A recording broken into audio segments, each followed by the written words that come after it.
North Idaho College, in cooperation with KSPS TV, presents Earth in Crisis, a search for solutions. Highlights from the 38th Annual NIC Popcorn Forum. The 2008 symposium featured guest lectures and public discussion on 5 critical issues facing the world today. This is Episode 3, The Threat of Contamination to the World's Consumer Products.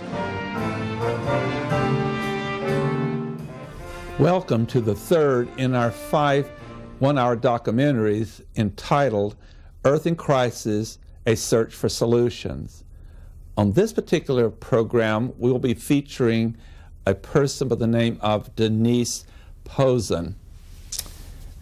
Ms. Posen is a consultant in the past with the Consumer Product Safety Commission. She also is the past president of the International Consumer Product Health and Safety Organization.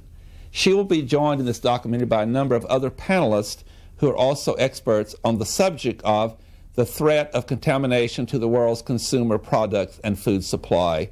I hope you enjoy this documentary.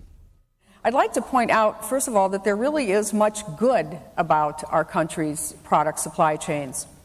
Think about all the consumer products that you used this morning, just in the time between when you got up and when you arrived here today. Start while you were still in bed. Your bedding, your bed, your alarm clock, the lamp next to your bed, perhaps a coffee maker, your electric toothbrush, a hair dryer, the dishes you used for breakfast, the table and chairs you used to sit down and eat your breakfast, your dishwasher, unless you are your dishwasher, the carpet that you walked on, the clothes you're wearing, the washer, the dryer, the ironing board, and the iron that you may have used to prepare those clothes. Those are all consumer products. A good definition of a supply chain is a system of organizations, people, technologies, activity, information, and resources involved in moving a product or service from the supplier to the consumer. That chain is made up of a sequence of activities that transforms the raw materials at the front end into finished goods that are delivered to the end users. There are 5 laws that authorize the CPSC to do its job. The Federal Hazardous Substances Act and the Consumer Product Safety Act are the acts that are most relied on by the Consumer Product Safety Commission, and those are the statutes that they use for doing recalls. The Code of Federal Regulations, another acronym CFR, is relative to the Federal Hazardous Substances Act, and that provides the methodologies and the requirements that go into testing product. So that is an underlying basis that's relied on for CPSC in terms of enforcing laws and conducting recalls. The Consumer Product Safety Act requires companies to self-report to the Consumer Product Safety Commission in certain conditions. Basically, when a product does not comply with a federal regulation, when a product may pose a potential safety hazard, when a choking incident has occurred, or when multiple lawsuits have been filed against a company relating to a specific product. And the reason for all of this is to put CPSC on notice that there may be an issue with a product. There are also many industry standards that apply to consumer products. These standards are known as voluntary consensus standards, and that's because literally that's what they are. They are created by committees, which means they are agreed to by consensus, which means they're not always focusing on the cutting edge of safety. They focus on what everyone can agree to. And in most cases, they don't carry the weight of law. They are voluntary. But they certainly come into play if a company is involved in a civil lawsuit. If they are sued because something that they distributed caused an injury, these standards are what a jury will look at in terms of, is the company negligent? So while they certainly are something that most companies will follow, and for good reason, they are not the equivalent of law. There are estimated to be hundreds of standards developing organizations in the U.S., the 20 or so largest of them producing 90% of the standards. And there are approximately 10,000 consumer product standards that have been accredited by the American National Standards Institute.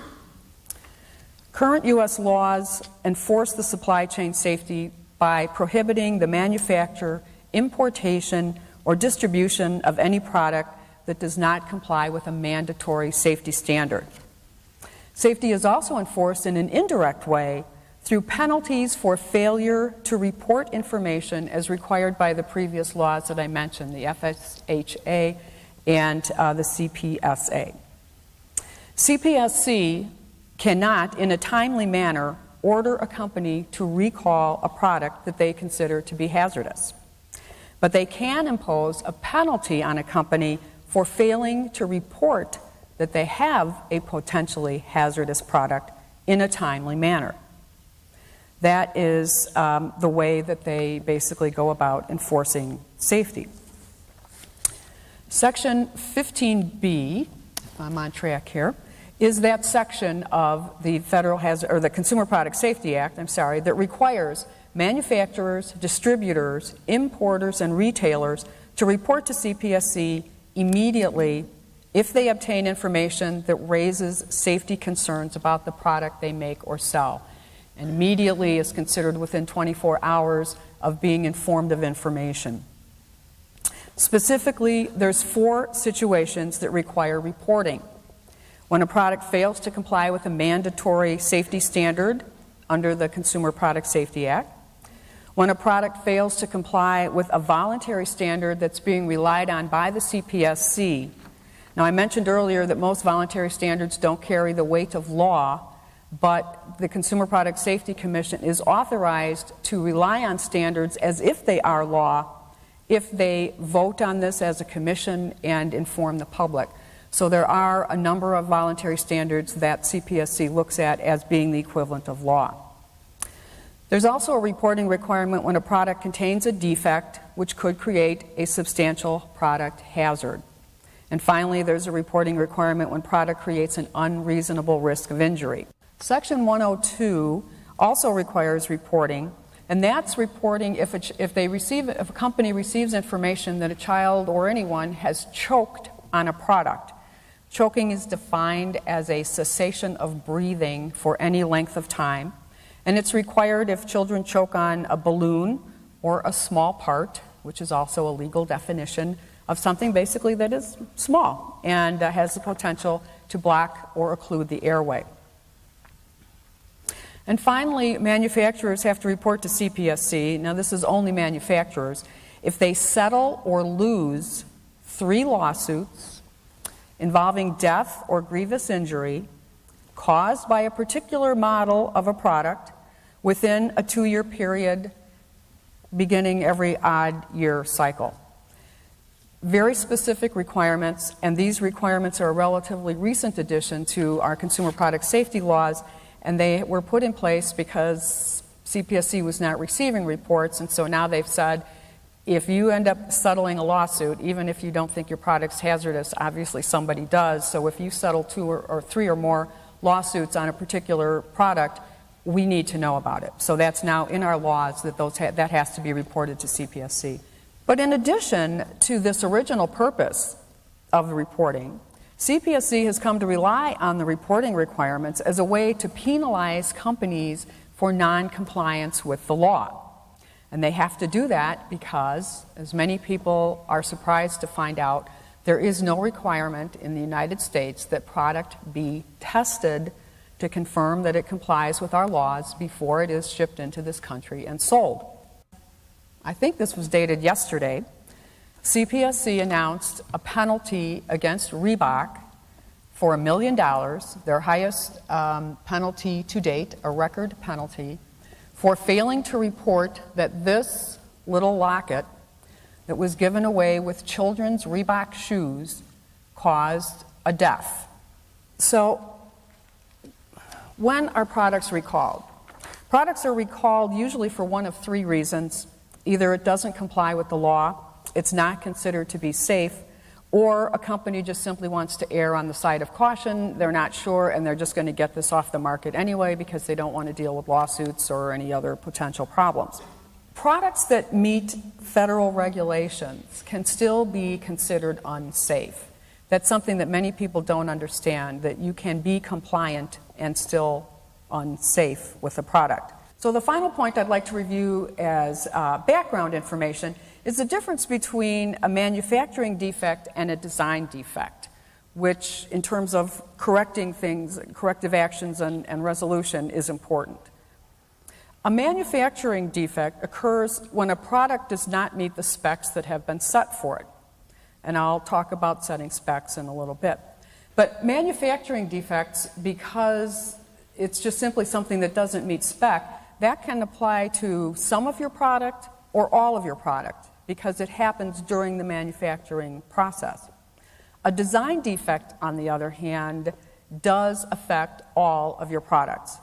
The products meet the spec that the purchaser set for them, but there was something wrong with the spec so that the product is dangerous to an extent that hadn't been realized or won't be realized by someone who's using the product, or there's something in that product that's dangerous to the point that it outweighs a benefit. So again, a design defect affects everything. Manufacturing could be some, could be all. So let's go back now to supply chains and take a look at the three categories that I consider three categories or tiers of the consumer products supply chain, and then just see how all this fits together. This is the basic chain that I showed you earlier, but I really think there's three variations to this. I think there's a supply chain separately for custom or branded products. I don't know if you're familiar with the term OEM, original equipment manufacturing. That's custom made, similar to Mattel. Then there is product that what I would call generic. When you open up a catalog and you say, I'll take 50 of these mugs and 25 t-shirts and whatever else, and I want my logo put on it, but somebody else is going to order the same t-shirt or mug and put their logo on it. These are generic items that many people buy. And then there's a third tier that I think is important, and I don't think people really think about at all, and that is the second-hand supply chain. And that's what you do with all of your consumer products when you're done with them. I once, a year or two ago, advised a client who was looking to purchase a small quantity of product. And I thought, you know, you're going to spend more in testing than you are to buy this stuff, and it's relatively low risk, but you want to make sure everything's okay. I advised him to confirm with the supplier that the inks that were going to be used on this product did not contain any lead or heavy metals. And he sent me the email that he got back from the supplier, and the supplier said, paraphrasing slightly, our product is all plastic, so there's no metal in it. And I said, do not buy product from the supplier, because if he doesn't even know what a heavy metal is in the paints that he's putting on these plastic items, then I know he hasn't tested his paint, nor has he asked his supplier, do these contain heavy metals, so stay away from him. CPSC, in May of 2006, issued a statement, an enforcement policy document, they call it, stating that children's upper outerwear containing drawstrings, so think sweatshirts with drawstrings, are considered defective under the Federal Hazardous Substances Act. And the reason for that is that they can get caught on playground equipment, they can get caught when you get out of a car. A colleague of mine in London only a couple of weeks ago told me about a teenager who was wearing a sweatshirt with a drawstring on it, and the teenager got out of the car, slammed the door, the drawstring was caught in the door, the car drove off, and the teenager was killed. So I've been talking a lot about companies, but it's important to understand that even though we say countries don't make product, companies do, in a way companies don't make product, people do. And the best quality processes in the world are no good at all if they're not implemented and executed properly. In process, quality processes are a sign that factories care about their customers and their product. But in order to be effective, the people who do these processes need to understand what they're doing and why. Once when I was visiting a factory, I was touring through there, and I stopped to watch a worker who was doing she was on the final assembly pack-out line. And she was sitting at her station, and the assembly line was going by, and it was, all filled up with whatever little products that were going down the line. And at the end of the line, they would then be put into bags and sealed and put into a box. And I watched this worker for a while, And she would sit there with her arm like this, and she would accumulate 5 or 6 things up against her arm. And then she had an air hose coming out of wherever, and she would and then raise her arm, and they'd all go, and then she'd put her arm down again, collect 5 or 6, lift her arm, and off they'd go. And I sat there watching her for a couple seconds, and she was just, doing this. And it finally hit me that she was supposed to be spraying these things to get off any foreign material, dirt, sometimes little pieces of plastic flash, stick from a static cling, and she was supposed to be cleaning the toys. And she had no idea why she was supposed to be doing this little squirt from the air hose. Apparently someone had just told her to do it. And so, unfortunately, which is a problem whenever you tour factories, you're very noticeable in them. And the management is always following you around, very concerned about how you're finding things. So as soon as I said, does she understand what she's doing? This poor woman was surrounded by about 8 or 10 people who started immediately retraining her. But it was obvious that whoever had told her what to do had not explained why. So while they had a great process in place, it wasn't being implemented properly. And out of the context of consumer products, if you remember the gentleman a couple of years ago from Atlanta who had tuberculosis, and he was flying around Europe, and U.S. immigration was trying to keep him from coming back to the U.S., and he went into Canada, and he went to a border crossing in Canada, and came in. And later they were trying to understand how this was able to happen, and what the immigration agent said, who allowed him to come in, he took his passport, scanned it through the machine, and his screen came up with the equivalent of, flashing signs and bells that said, put on biohazard gear, protect yourself, isolate this man. And the agent later said, he didn't look sick to me, and he let him through. Lack of government resources is also a problem with supply chain. And he let him through. CPSC staff today is about 400 people. When they were authorized, they had 800. Their budget today is about half of what it was when they were first authorized. And 400 people trying to manage the safety of 15,000 categories of consumer products are just simply not able to do their job. The new legislation that is coming out and will shortly be finalized will provide them with funding for more people and more budget, both of which are badly needed. So I think that will be great. Inadequate legislation is another issue with supply chain. As I mentioned earlier, there's no real requirement to test product before it comes into the U.S. For comparison purposes, in Europe, every product that is bearing a CE mark, which means it's certified, needs to have a safety file that relates to it that shows that it has some assessment has been done or testing to show that it is safe and meets the requirements. There is no comparable requirement, at least yet, in the U.S. Whenever the product safety legislation is finalized, I know that it will require product testing, but I don't know how much. And any testing is better than none, so we're just hoping that it's done in a way that will be helpful. What can be done to improve product integrity in the supply chain? I think education, communication, and quality processes, that those are the foundation of supply chain. People at all levels need to understand what the legal requirements are, and they need to know what the safety issues are. And it's also important to monitor customer feedback, because that's where companies learn if there's problems. When I was, again, working at McDonald's, Happy Meals would start on a Thursday, and by Friday, before we would leave for the weekend, we'd know how people liked or didn't like our product, or if people, thought they were safe or unsafe, because you'd get the phone calls. And that's so important for companies to communicate with them and let them know what you think.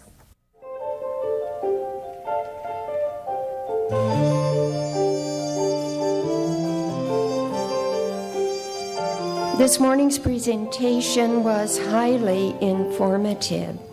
Even though I have done a lot of research and study to be prepared, hopefully, for those questions, those challenging questions you may ask, I learned a great deal from Denise Posen's presentation this morning as she clarified for us the supply chain, what the government can do for us currently, what they can do, and what they cannot and do not do, what the producers do, what the issues are that they face.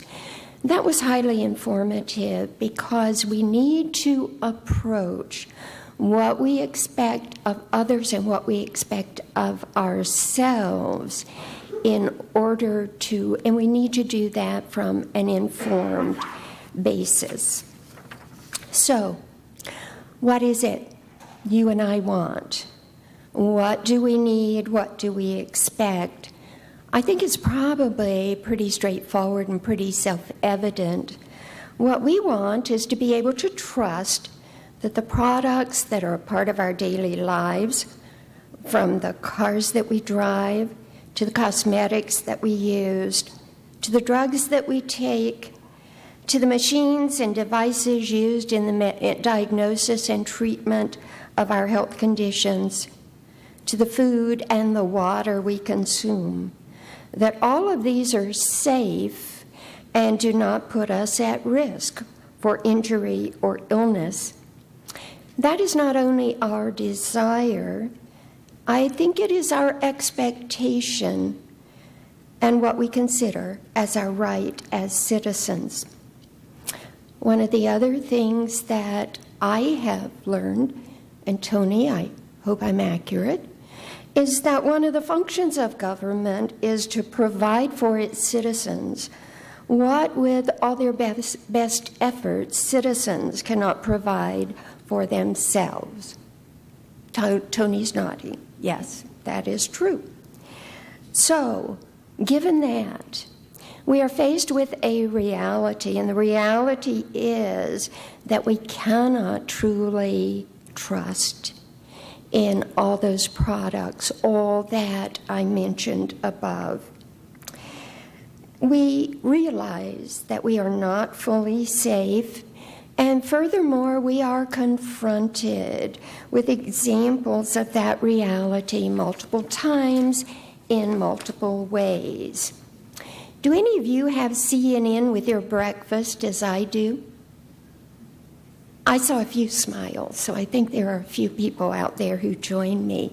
If you do, hardly a week goes by without a report of a newly identified risk to our health and safety. In just the past few weeks, we who view CNN were exposed to video revealing horrific measures being taken to make cattle stand so that they were qualified to be led into slaughter. After getting past the emotions raised by the visions of the way those animals were being treated, a part of what those of us in healthcare believe is that every death, every person has a right to a dignified death. And I guess, my heart went out and said, and that should extend to animals in spite of the fact that they are going to their death, being sacrificed so that we may eat. Could we not treat them with dignity in that process? So after I got past those emotions, and the next time it came on the news, I literally turned away. I could not watch it a second time. Then we began to think of the health implications and the safety implications, and the fact that those animals may have been ill with who knows what, and they may have been introduced into the food supply and into the mouths of our children through their school lunches. And of course, they followed up with, the risk is minimal, but I'm not sure that was great comfort to us. At least it wasn't to me. Just last week, again with breakfast, came the report of the discovery of traces of pharmaceuticals in the tap water of some of our major municipalities. So again, a reminder that which we trusted, we may need to question. How many of you saw 60 Minutes on Sunday and the story of the medical error that almost took the lives of Dennis and Heather Quaid's newborn twins? Did any of you see that story? And as a part of that story, we saw the vials for the adult dose of the medication or very similar medication and the pediatric dose, and these children were given adult dosage. And what we saw was how similar the packaging was. That is not an excuse for the person administering the med not identifying the difference, but it does show that packaging can be a risk factor for errors made by human beings. Furthermore, we learned that there were children, 3, I believe, children in Indianapolis who had died from an almost identical kind of error. I think it's about 100 years old. The first consumer product or consumer safety law, the Pure Food and Drug Act, was enacted. And it didn't just get enacted because some smart people got together and passed a law and said, we like this. Laws like this have their roots in this country because people organize on the community level. There's a sense that collectively we can make our lives better. We reach a consensus, and Denise, you use that term a lot, and I think that's very important, because in our process, our political, cultural process in this country, there's a way in which people feel they're invited to participate and reach a consensus about what is and is not acceptable in our communities. That's not a static thing. It changes over time. And historically, we've seen, first with food, contaminated food coming into people's homes in which they didn't have the skills or the knowledge or the expertise to understand what is or isn't lethal. And then understanding that can extend to many other things in our community. That was when the United States had less than 100 million people. We now have 300 million people. And so there's this sense that there's a larger group of us with this consensus, but we have to keep learning about why and whether and how. So it's not a static thing. People keep having to participate. In the context of that, because we spoke a number of times, you spoke about visiting a factory in China, was it? Now take that and place it in a world, United States of 300 million, place it in a world of over 5 billion people, and countries without the historic context of people feeling invited to participate, reach a collective consensus through their government, and institute standards that make sense and can be enforced. This sense of bigness reinforces a sense of powerlessness in the individual. And that's another tension, I think, that was raised in your presentation that we have to constantly point out, whether that's a bigness in terms of the whole world or the government in which they operate, the different governments of the different countries, but also in the private sector. The kinds of rules and standards that we've reached a consensus on governing business, we wouldn't think of in the early days of this country when it was just a small business. Their trading zone might be just a few miles from their own community. If they started selling products that were inherently dangerous to their customers, and their customers knew that, they would change, or they couldn't be in business and somebody else would. The larger you get, the more we have to reach a consensus that we have to come up with some standards and rules that a collective institution helps to enforce. And this notion that government is them, which in China, I think that's how people probably describe their government, more as them. They don't feel a part of it. There's many places in this world where the rules come down. We don't know why, we don't know how, they just come down. In this country, there is a greater sense that it's us, that we not only, maybe we don't understand these rules, but we feel invited to participate in a process. And we will challenge that process. And there are ways in which we can do that, and we're invited to do that. But the sense of powerlessness is very real, and we have to constantly keep struggling against that. Because the bigger, just because it's big and maybe more efficient in the way it operates, doesn't mean that common sense shouldn't operate within that. And that the description you had, a wonderful description of the woman on the assembly line in China who didn't understand about that particular process that she was asked to do. And I'm sure the bigger you get, the more people there are who don't understand why I'm doing this. I just am told I'm supposed to do this. And you can imagine how many people in the supply chain who could easily be part of that process and then transfer that to other countries, to other cultures, in which the question about the concept of questioning what is my role in this process is foreign to them. So they don't even ask the question. In this country, perhaps there's a greater sense of, okay, I got to figure out how this works, or there's an invitation to say, I'm going to try and make this system better. No, that's not. You don't question the government. You don't question the corporation. You just go along with what's happened.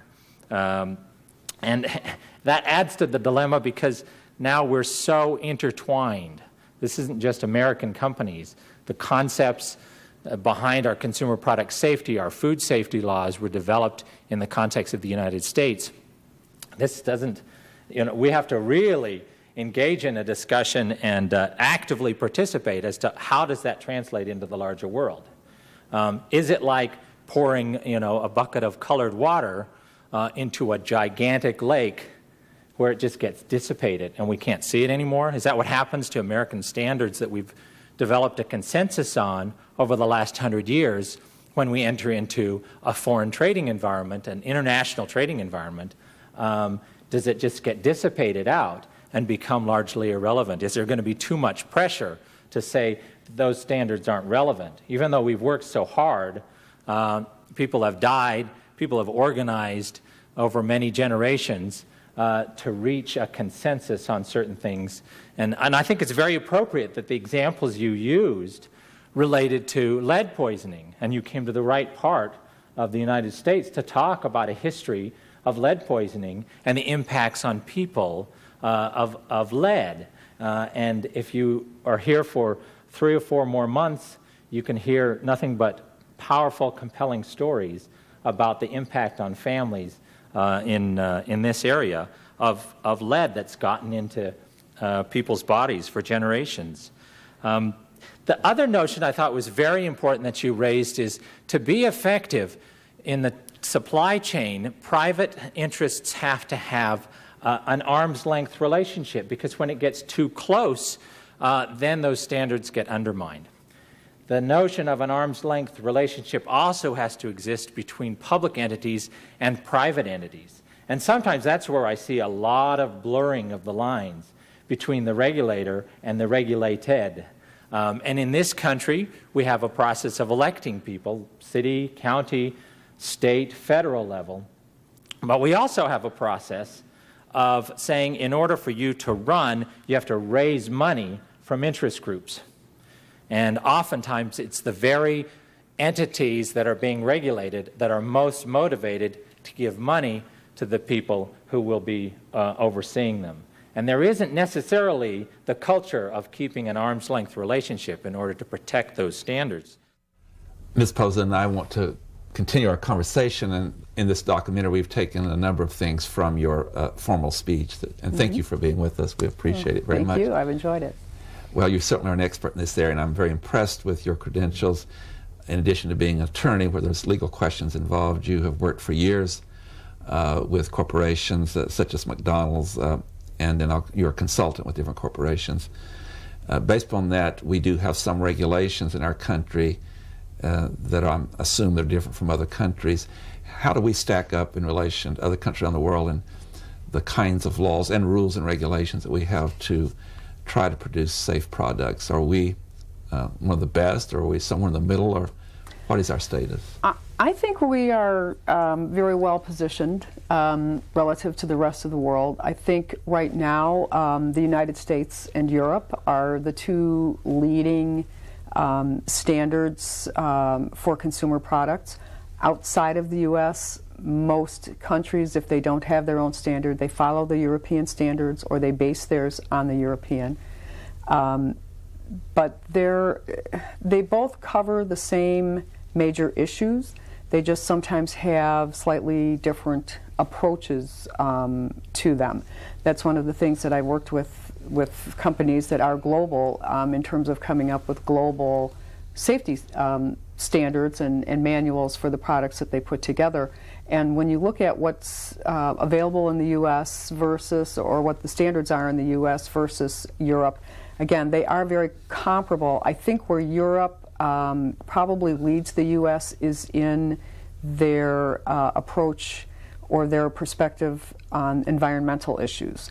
They, I think, have led the way in terms of looking at chemicals, not only that are in paints, but that are in fabrics and plastics and other types of things, because I think that's just more top of mind with people in Europe than it is in general here in the U.S. But I just add that the toy standard, as opposed to our toy regulations in the U.S., do pretty much follow a lot of what Europe is doing in that area.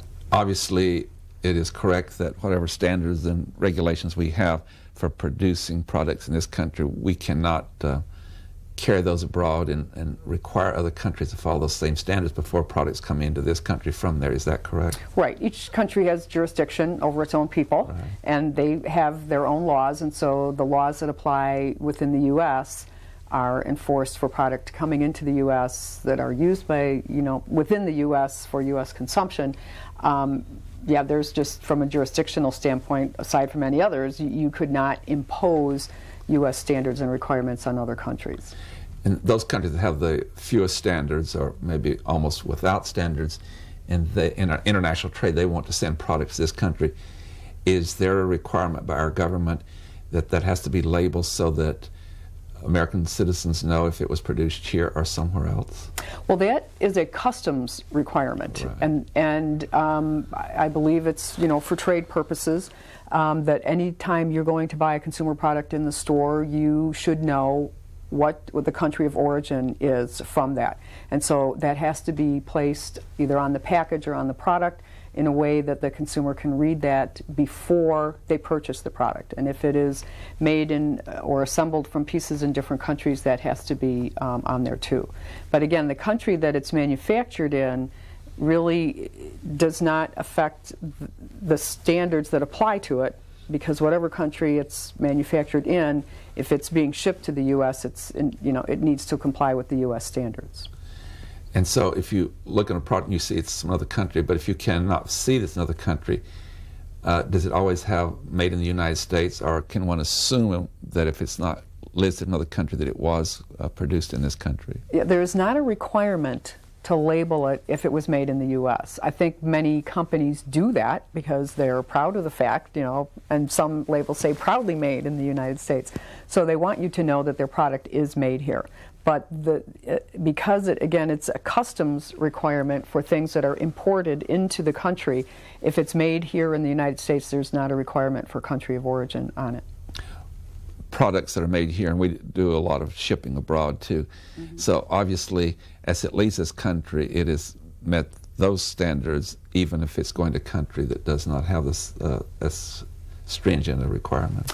I would think so, but I wouldn't want to say definitively, because again, there are just minor variations. When we talked about, again, toys, a lot of the requirements in Europe for the chemicals that might be in or on a toy are based on what's accessible and whether they can be absorbed and ingested. And in the U.S., it looks more at a total amount.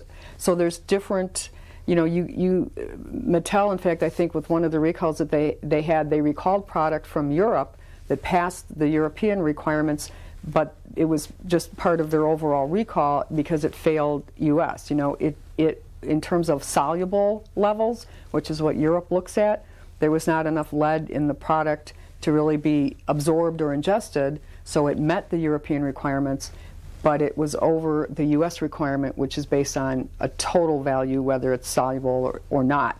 So again, there's enough general similarities that I would assume that they are, but I would just hate to say definitively that anything made here and shipped somewhere else automatically meets all of the U.S. requirements. Experts like yourself, and you consult with a lot of companies, and we have a global economy.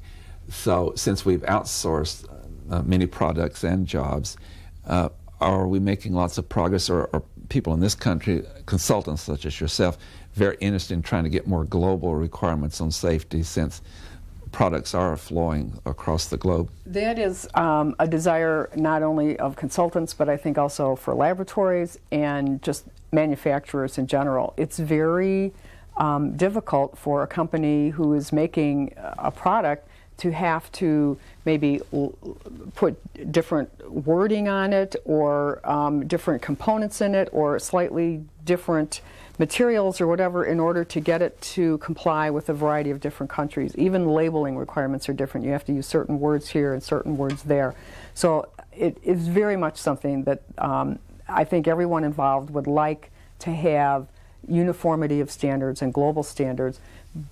The difficulty is that there's pride of ownership in the development of standards and laws, and it's easy for us to say, well, why don't you follow our law, because of course it's so good. Well, then the other people say, no, why don't you follow ours? And I think somewhere in between is where things ideally should net out. And there is a global, an international standards organization, ISO, that develops, again, voluntary standards, but develops them in a way that they would like to make them global in application. And I think that's the way that the world is going, but it's just going to take a while to get there. A lot of products are used mostly by adults. Other products are for children, toys in particular. Are we more stringent in our requirements for products where children are not at that point where they can analyze their safety? Mm-hmm. So do we have different standards for those children's products? Well, from a chemical standpoint, often the requirements for children are more strict because children absorb chemicals faster, it affects their neurological systems faster, and their systems are smaller, they need better protection. But the overall legal or liability approach is really the same, and that is that you should design a product that can be safely used by whoever the intended user is. If it cannot be safely used, but it has benefit, and you can't design the hazards out of a product, then you have to at least try to protect the user from the hazards, such as when you're doing a lawnmower and you have the automatic kill switch. When you take your hands off, the blades stop moving. Or chainsaws that have guards on them. There's a hazard that's inherent, and so you protect against it. Your third level is if you can't protect against it, then you label it so that people understand what the hazards are, and often it's a combination of those things.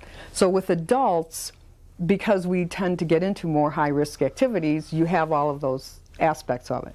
With children, they don't intentionally do high-risk activities. They play, they develop, but they do certain behaviors as part of their development. Children cannot understand warning labels, and so the focus on children's products is that you have to design it in a way that it's safe, and you have to protect them from any hidden hazard that might be there. I mean, the ideal is to not have any hazard, but if there might be one, then it needs to be encased or somehow totally inaccessible to them. Another really important point you made today in an earlier presentation is that oftentimes products are recalled. I'm thinking, like, for example, cribs for children. Some children have died from poorly constructed cribs. Mm-hmm. But some people that own those don't for whatever reason, find out about the recall. You gave an example of a child who died at a crib at a daycare center because they had not been recalled because they did not know. There is a place for everyone and all the consumers to find out about recalls. Would you give that website? Sure, and it's a very simple one. It's www.recalls.gov. You can also access recall information at the CPSC website, which is cpsc.gov. But the recalls.gov website actually has a consolidation of 6 different governmental agencies having all of their recall information in one spot. So if you're looking at cars or consumer products, and I'm embarrassed I can't remember what the others are, but they all have come together to try and make one easy source for consumers. And they also have the ability to sign up for email notices for all of the recalls so that you don't miss them and you don't have to actively even go onto the website. I know you did so many valuable things in your appearance here at our campus, but I had not thought too much about this when products have already been sold to the consumer and they've used them for a while and they choose to get rid of them. We have such things as garage sales and or at churches and other places where they have fundraisers. What advice can you give to a potential consumer going to those places and who's ever selling it to them may be totally innocent of, unaware of what might be a hazard? I know at your church that you're very involved with before you have those great fundraisers helping with that process. What advice do you give to people that do attend those kind of garage sales or charitable places where you are buying something secondhand? Well, for people who attend it, the only thing that I think they can really do is if they find something that they really like, buy it with the understanding that you may not be able to keep it. And then when you go back to your home, get on the recall website and you can search the recall database either by a description of the product or by the company name, and then work your way through and find out if that particular product has been recalled or has some corrective action with it. That's really the limit you can do. But once you have the product, get online and see if there's any issues with it. But for people who are holding garage sales, there is information, a little info packet as part of the CPSC website that is available for resale shops and basically same thing for garage sales, that talks about what are the 5 most dangerous types of passed-on products, the cribs, things with blinds, the drawstrings, so that people understand what are the biggest risks to look for. So I suppose, in a way, maybe that's the thing too, is that any children's furniture I would be very careful about, and the older it is, the more I would stay away from it. Baby walkers that were all the rage a while ago for kids to scoot around on the floor. They would scoot right off the stairs with them. They were extremely dangerous. The newer ones are designed either to be wide enough to not go through a door, or they have an anti-skid or a brake built into it so that if one end of it goes off, the thing stops, so that you literally can't go downstairs. But people who have older baby walkers donate these. So I would not get a baby walker at a resale. I would be very careful of cribs, and I would be very careful with clothing to not get anything that has drawstrings on it. That is so valuable to our viewers. I thank you so much. And I want to mention that just a little bit more. There are a lot of products we hear about. There's lead in the paint, or there's some chemicals, or it's in certain clothes that are not really safe. They can catch on fire easily. But you gave the example today that even though none of those things may be a problem, you gave the example of the young man who had the sweatsuit and how he died. So explain that. So a lot of times, even though it doesn't have these other hazards, it still could be very dangerous. Yes. This was something that happened in England, and it was someone I work with from London. We were on a conference call, and we were somehow talking about drawstrings, and he mentioned that they had recently had information in the press about a teenager who was wearing a hooded sweatshirt with drawstrings on. He got out of a car that he had a ride in, closed the door, went to turn away or whatever, and then the car drove off. This was still attached to him, and it strangled him, and he died. And this is not even. I mean, this is not a young child, this was a teenager. So the things with drawstrings and even backpacks, you always have to be careful with the little, I advise people when they buy backpacks to not get backpacks that have long straps hanging off the end of them. I myself had my moment of panic when I was in Hong Kong once. I had a backpack for my computer, and as I was getting off the metro train, it closed on my backpack, and I was literally stuck having my moment of panic trying to figure out how to squeeze out of this when someone behind me pried the doors open, and I was able to, continue to step off. So anything that you have trailing behind you or just anywhere on you is something that has the potential to be caught and be dangerous. And people just don't oftentimes think about that. You don't think of it. One other question, I've really enjoyed our brief conversation together, but oftentimes we hear of civil suits from either injuries or death from suing the company, the corporation that sold the product. I believe there are certain standards that juries tend to follow, so this might be good advice for the companies that you consult with about what they need to do, because really it can be a lot of money involved in this. What is the jury directed to look at when there is a plaintiff before the court? Well, in general, what they look at is whether a company had a duty to meet a certain standard. And if the company had a duty to do some type of action or meet some type of a standard, the next question is, did they breach that duty? And then the third question is, was the breach of that duty the direct cause of the injury to the person? So many times you get into a situation that a product is involved, someone's car crashes, but the injuries that they sustained cannot really be traced to the car crash. Same thing with consumer products. They look first to see if there's a standard that applies. And as we talked about earlier, there are thousands of standards out there, so more than likely there will be. Then the question is, did the company have a duty to make the product in a certain way or meet that standard? And if so, did they breach it? Negligence requires intent. Did you intentionally do something, or should you have done something that you didn't? That can also be part of the intent and the negligence side of things.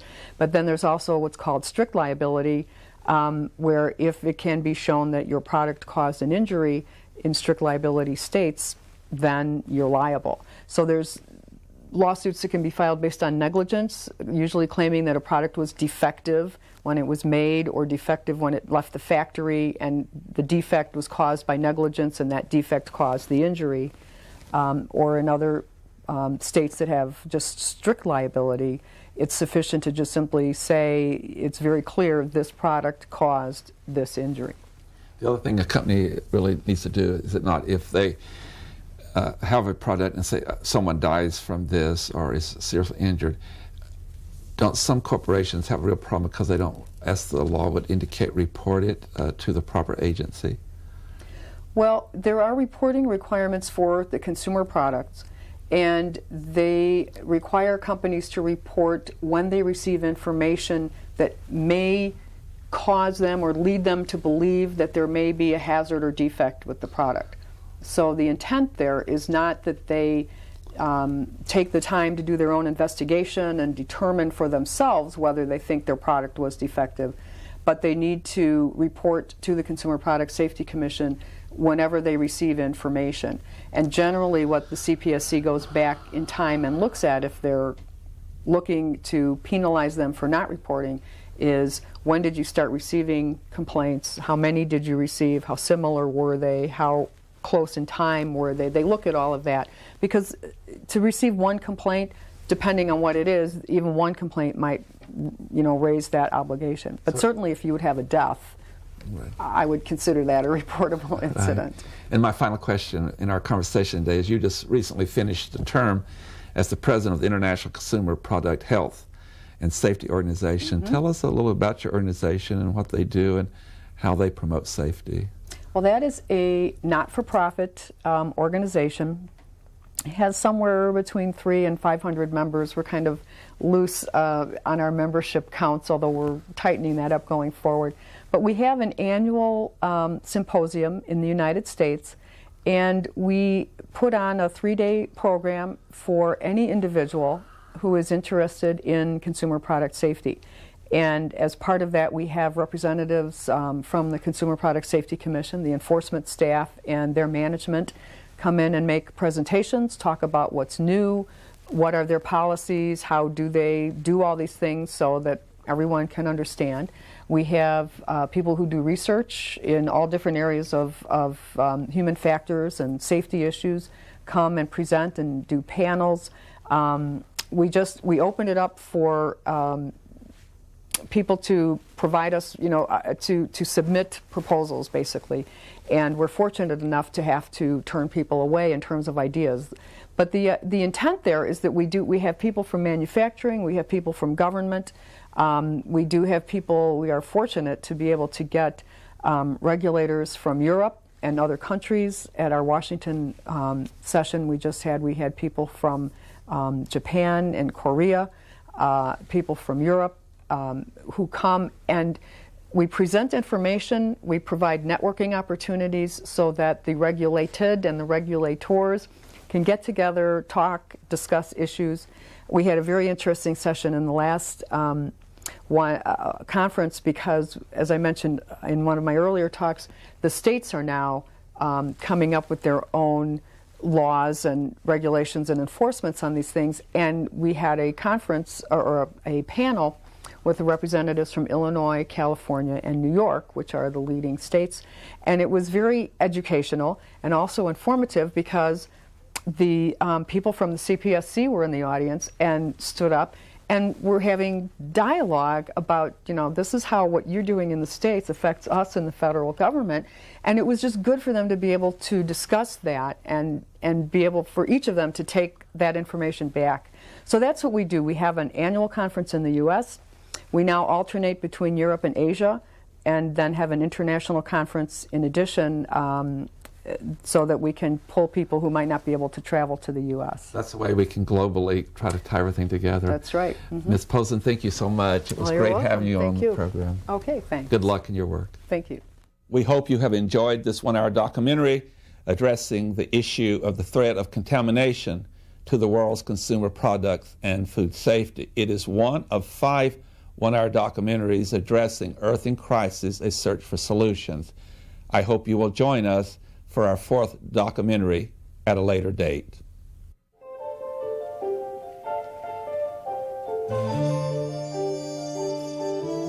Well, ladies and gentlemen, you've been watching the 3rd documentary in our 5-week series called Earth in Crisis, A Search for Solutions, and the one you've been watching today has to do with the threat of contamination to the world's consumer products. And over the last 60 minutes, you've seen some remarkable comments by a great expert named Denise Posen, who is an attorney in Chicago. And for many years, she worked as the safety director for the Happy Meals toys for McDonald's. She is a private consultant, as you know, from an earlier introduction I did for products. She, at the time of our taping this series, was president of the International Consumer Product Health and Safety Organization. You've also heard from a registered nurse and a director of a college nursing department for many years, and also a consumer advocate. And now we're going to take you to our audience, our town hall meeting that you've seen these people over the last 2 weeks. And welcome back, ladies and gentlemen. But I'm going to start with one of the students at North College, Amanda. We thank you and the other students in the graphic design program for all these 5 topics. You students chose 2 of the topics to do visuals for us, and they are being shown in the documentaries. And one of the 2 that you chose was to do a very powerful piece on contamination of consumer products. My first question to you is, why did you choose that particular one for one of your designs? Hello, Amanda Onimus. Yes, I think I chose that because my husband had food poisoning about 12 years ago, and he was hospitalized for it. He was pretty sick. So I wanted to send out a message. Kind of describe how you designed it and what the message was. Oh, I have the word food in big letters with spikes all over it. And when I take my portfolio out for people to see, they just jump back and they say, "What is this?" So I know it's powerful. Yes. It might not get the point across right away, but it's powerful. It's interesting you chose it too, because over the last year or so, I would say that we've been just having recall after recall of toys and different products. So, and I know your work with the other students is not only was done for the North Iowa College Popcorn Forum in this series, but you've also had it on exhibit.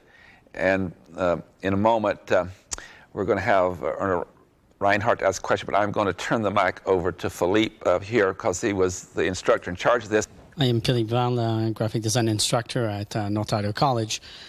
This year we decided to create those visuals. I believe we had 31 images and with different topics. And like Amanda mentioned, she had food contamination. I believe we had 7 or 8.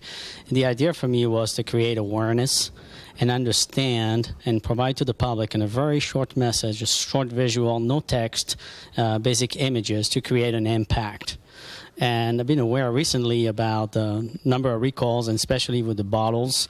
We have a manufacturer here in the Spokane area that's spending thousands and thousands of dollars to remanufacture the bottle, the packages, because of certain product in plastic that contaminates if you put them in a microwave. So the entire industry is reconsidering everything here. What we did with the students was to create awareness, but at the same time, the industry is now moving how to recycle, what is recyclable, what is not. So it's a very big impact on the economy. And what really terrified me, did we think about this before? We probably had the solution as far as plastic. We probably could have done that. Sometimes they're slow with our creativity. I want to introduce Erna Reinhardt, who is Director of Public Relations for other colleges, has been on the panel of our program for the last 5 or so years, and Erna, we greatly work. It's very pleasing to work with you. And also in our audience is Janelle Burke. And Janelle has been on the program, I think it's 33 years as a panelist. What a great professional she is, and we thank her again. And she can make comments like the others or ask questions also. But Erna, why don't you ask the next question? Thank you, Tony. The topic today is contamination of foods and products, and I think it becomes a more serious challenge as our economy becomes more and more stressed. And we've got farmers that are trying to make money, and at the same time there's a huge demand for organic foods. And I know that there's a whole movement kind of happening regionally, and I think across the country, probably globally, about growing foods closer to home. I threw that out there as maybe one solution. So my question to each of you, or to any of you, is what kind of solutions maybe would you think of, or do you have, on making our products safer or making our food chain safer? Anybody? My name is Bob Bennett. I'm the Executive Director of the Human Rights Education Institute. And former President of North Idaho College. Former President of North Idaho College, right. I keep being reminded.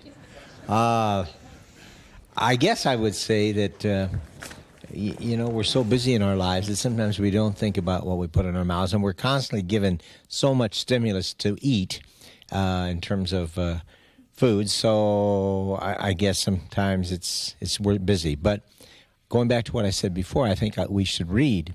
And I keep thinking about the book The Jungle by Sinclair, in terms of, for the first time, really making people aware of the fact that these mass-produced foods can have some serious problems. I think we need to understand where we've gone, where we've come from in terms of our history, in terms of mass production of food. So I guess maybe the basis of all of this discussion is education. The better we're educated, perhaps the more sensitive we'll be to the problem. But I would suggest that people reread some of those books about how we got started with this whole concept of manufacturing food in large quantities. I know in Seattle there are a lot of neighborhood shared gardens, and there's a name for it. I can't remember quite what it is, but a lot of neighborhoods will join forces and take a plot of land, and everybody takes off a little corner, and they make their little pea patch. That's what they're called. I don't know if that's happening in Coeur d'Alene or if that's happening in Spokane or the Inland Empire, but that would be one solution, is maybe taking a plot of grass or a plot of land that you could share with your neighbor and grow some vegetables close to home right outside your door. My name is Kay Nelson. I'm a retired faculty member of North Idaho College. Just to touch a little bit about what Bob was suggesting, and then hopefully this will help to bring an answer to Ernest's question. We as a society, we are very, very used to eating meat. And because of the growth of our population, people want a lot of meat on the grocery store counters, and they want it quick. And so consequently, the growers of beef and chicken and anything that constitutes protein are more than willing to be able to supply that. However, big problem is that how can you grow this kind of a product and do it quickly enough, and how can you butcher it quickly enough and clean enough to be able to ensure that no contamination is going to occur. I wish I had a solution to that. Erna is suggesting that perhaps maybe we should all be vegetarians. Nothing wrong with that. But the human body also needs protein. So we would have to then, if we turned completely to vegetarian, well, then we'd have to be able to figure out which one of those products are going to give us the protein. And yes, there are beans and this sort of thing that can give that. Now, is it not also possible, and it already has occurred, that contamination of vegetable products takes place? And it can take place just as rapidly, of the processing of meat. Well, can I? This is Janelle Burke. Here. Can I, Janelle? And can I change the topic just a little bit to talk about broader problems with product liability? Because it's not just food products, but there are other products that can have serious consequences. And we've seen that, of course, as we were talking about the bottles and the toy recalls and so forth. I just want to make a comment that in most jurisdictions there is some kind of a product liability act that provides for certain standards or that provides for legal actions if you are damaged by those kinds of things. That is in addition, of course, to common law kinds of actions that might be taken against a product producer who has in some way been negligent in their production. There is also the whole area of government regulation of products that are produced. And that's a whole nother area. But product liability and product production is a very important part of our lives because we rely on those producers to give us things that are safe and that we can use for the purpose they're intended. Janelle, while you have the microphone, you're also an attorney, and that's very helpful to us. And Denise Posen is also an attorney, and she talked about during her presentation on this program how many steps we go through from let's take toys, for example, and someone designs them for a company, usually not the company themselves, and there's certain specs they follow. Then the corporation, makes that based on those specs. Then it goes out to, I guess, the middle people, and then into a store, and then parents purchase it. If there is a liability problem, for example, we've had cribs that were constructed wrong and kids actually unfortunately died, or certain items were swallowed, and the child was injured or died. Who all is involved in the liability of that? The parents, with all their grief and concern, they may want to hold somebody responsible. There's a lot of people in that chain, and how do you deal with that? There may be a whole variety of people who are involved in that chain, from the person who manufactured the product, the person who engineered the product, the company who engineered the product. It can be also the distributor for the product, as well as the retailer for the product. So you can have a number of individuals who might be involved. Are they all liable, or just some of them? It would depend, of course, on what the evidence would show. And so it may be a long process. And that is one of the things that is very difficult about oftentimes products liability issues, is who really is responsible. And maybe it's more than one of those parties in the whole process that was responsible for that. I would like to also add that a lot of issues with products liability are common sense issues too. If you see a toy that you really don't think is appropriate for your child, or you see a product that you don't think is a good product for you, then maybe it's a matter of common sense too as to what products you decide to purchase. Another follow-up question, I think, is, and I'm going to start with Ron Johnson, if he's willing. You're a retired airline pilot. You travel the world, and your spouse also was a flight attendant, I believe. You both have traveled many, many places. And so my question would be, and others can respond to it too, I'm particularly thinking of toys and the lead in the toys or in the paint. And as you travel around the world in your occupation, did you see that some countries, and Denise Posen spoke to this too, that some countries have more strict regulation than others for safety purposes? Well, I have to go, the only place I think I've ever really noticed any marked surveillance or control would be in Germany, and the efficiency of the Germans is well known. They are very efficient in the way they do everything.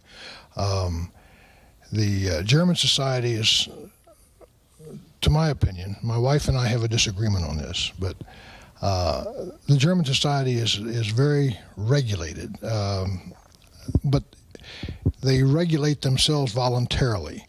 If you park at a red light, if the light turns green and you're not on the move, somebody's honking at you, because everything has to move efficiently. The only place where the German, to me, had real freedom was on the Autobahn, and there's no speed limits, and that's where they exercise their total freedom. But they are a very well-regulated society, and everything they do, I can't knock it. They do it right. So you would say that they probably have more strict inspection of all their products? I would think so. I don't have any personal knowledge of that, but that's my that's what I feel. So, other than that, I don't remember in anything but third world countries where, of course, you see the evidence of lack of regulation, lack of availability of safe products, which they have no choice over. Most of the developed countries that I've been in seem to be pretty much like the United States in that regard. Just a comment with regard to the way that products liability have been improved in many instances in our country.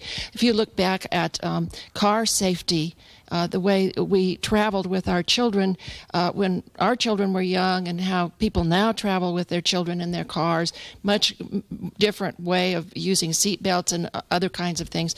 But just generally, we have improved in many areas with regard to safety, and we're much more aware, I think, of product liability and Janelle, product in relation safety. to that, even car seats for young children, they have found some of them are much safer than others. In fact, some of them malfunctioned, and so I guess the question to you and the others would be, I have a two-part question. First of all is, how much is this the role of our government to make sure that products are safe? You know, we have federal agencies that have that responsibility, and it's really involved. The second part of the question will be, most all of you have children, a number of you have grandchildren, none of you have great-grandchildren yet, but what safety measures do you take? In other words, you cannot rely upon any agency to guarantee everything for you. Do you have any for your children or your children's and their children what do you do to try to protect members of your family? And we'll start with Janelle. Well, the first part of your question is that it's a balancing act. How much do you want to give this kind of control to the government? Do you want them involved in every phase of your life? Or how much do you want to have individuals responsible for their own actions and responsible for their own safety? And it is a balancing act, in my opinion.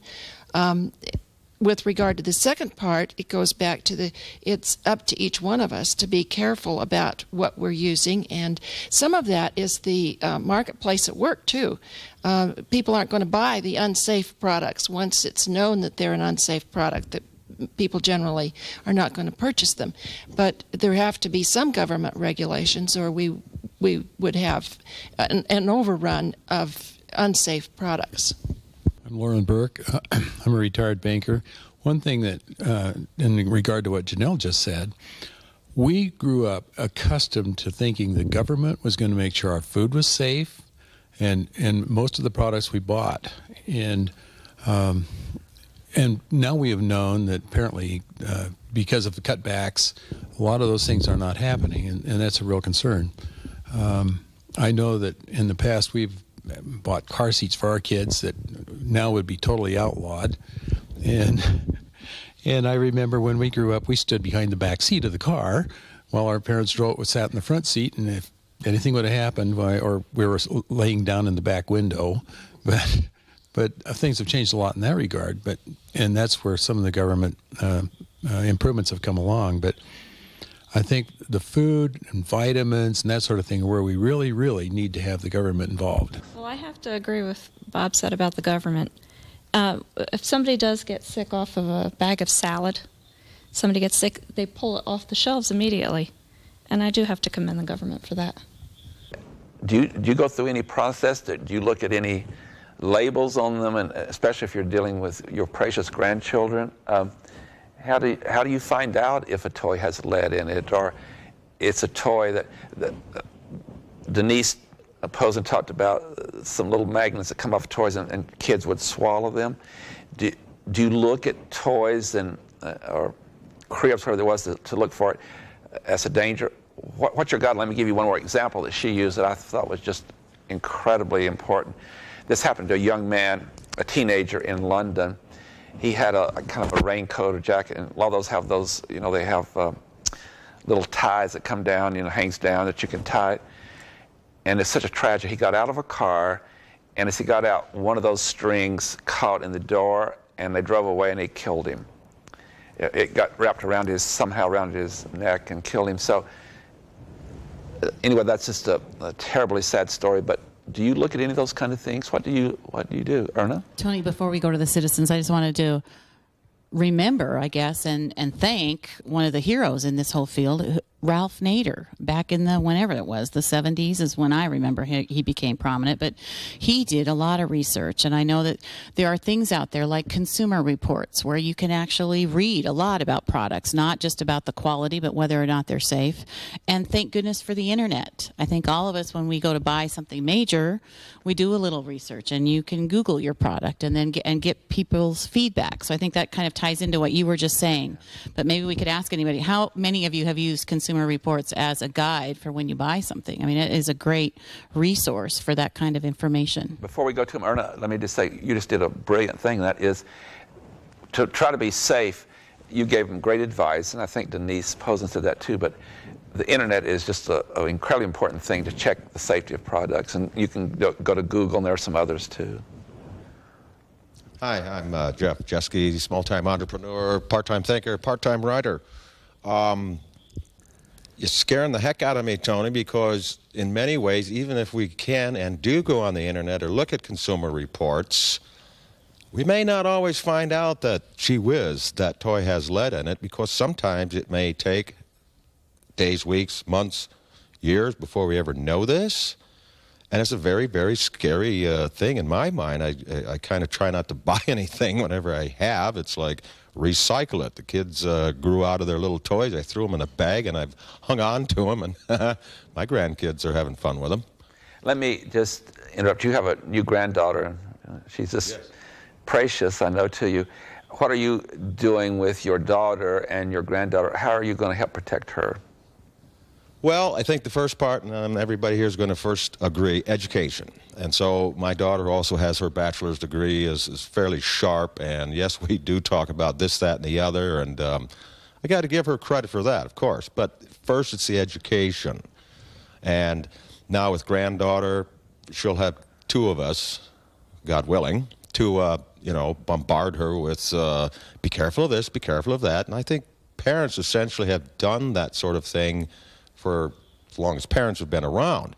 It's just a much more scary world today. I mean, and again, I think about lead in products, or recently there were bits and pieces of little other chemical type things, and that gets to be really a tough one to safeguard ourselves in this world. Other than what? Be as vigilant as you can, use all the resources that are out there, and be a little on the cautious side, because, yeah, how did we find out some of these child seats weren't very good? Had some wrecks, some kids that were killed, and then finally somebody, either government or private industry, got to looking into it, and yeah, then the press gets a hold of it, and suddenly they're blacklisting the name of this, and it's gone, it's off the market. Yet do we ever know that that same product comes through in a different name? This day and age, it's pretty easy to change the name of a product and send it back out in the line again. Gosh, yeah, this is one of the most scary things that I think comes to my mind. How about the rest of you? And about, do you do research? And I look around here, and a number of you have grandchildren. Amanda, you wanted to say something? Well, I'd just like to know, what can the average parent do, say if they have an infant and they want to buy a teething toy? You're an attorney. Do you know? I mean, they don't list ingredients as they do on food. How can the average parent take control? Probably only the ways that we have been talking about, by looking on the internet, that kind of thing. I think also that we rely to a certain extent on the supplier or on the retailer, whoever is supplying. And there should be some ethical considerations, I would think, by producers as to what they're putting into that kind of thing. They know what it's going to be used for. And so I would think that would be that's another whole subject, is the ethical considerations of the producers. Quite often, we find that down through the years that a product would be made, and tragedies sometimes has to take place. And within those tragedies, well, we find that the victims would seek out an attorney's help, and if the lawsuit was loud and clear enough, then you would get kind of a groundswell of people who would approach their congressman and say, okay, we've got a real serious problem here. And if those people, if our representatives are listening to their constituents, then they will take in and make sure that maybe that product, can be safe. The unfortunate thing is now we are outsourcing a lot of our products. So here in the United States, we have been, at least I feel confident, we have been actively for quite a number of years, trying to make our products halfway safe. 100%, no, nothing is 100%. But now that we are outsourcing, other governments may not have gone through the process of what we have done. So when these products come flying in through across the ocean into our front door, now we're back to square one again. Something 4 times, it's about up. I'm taking kind of a poll here. How many of you have ever bought anything at a garage sale? Oh, most of you have. Guess what? You don't have as nearly much safety there, and Denise Posen talked about that. If you go to the store and it's something new, and maybe the government's inspected it, or it has some kind of label on it, but at a garage sale, you're buying things that go back many years. Are you not taking a greater risk to buy like toys and all at a garage sale? Who wants to deal with that? Janelle, why don't you go ahead? Well, I don't visit garage sales as often probably as some other people might. But yes, I think, and when we buy older homes, I suppose it's possible to buy a car without a seatbelt in it. But if you're buying an antique car. But yes, I would say that you do take some greater risks when you're not buying something that comes directly from a recognized source. You know, even more recent laws would not have covered things that were made a long time ago that might be at a garage sale. Asbestos in an old home or whatever. Kay? I've in the past have visited garage sales. It's been quite a number of years, but even when I had small children, the last thing I was going to do was to buy a children's toy or anything that can go in their mouth. We decided a long time ago that this was not a good thing to do. So if I'm going to look at a garage sale, there's going to be something that's not going to be consumed. On that note, we have to bring the program to conclusion. You've been wonderful again. It's so great having you here to react to these documentaries. And ladies and gentlemen, next week we go to number 4 in our 5-week series. And that documentary is on a very, very serious topic, and that is how we deal with domestic and international terrorism. And we will also, you will see the 60-minute documentary followed by this town hall meeting to react to that subject. Until then, please have a good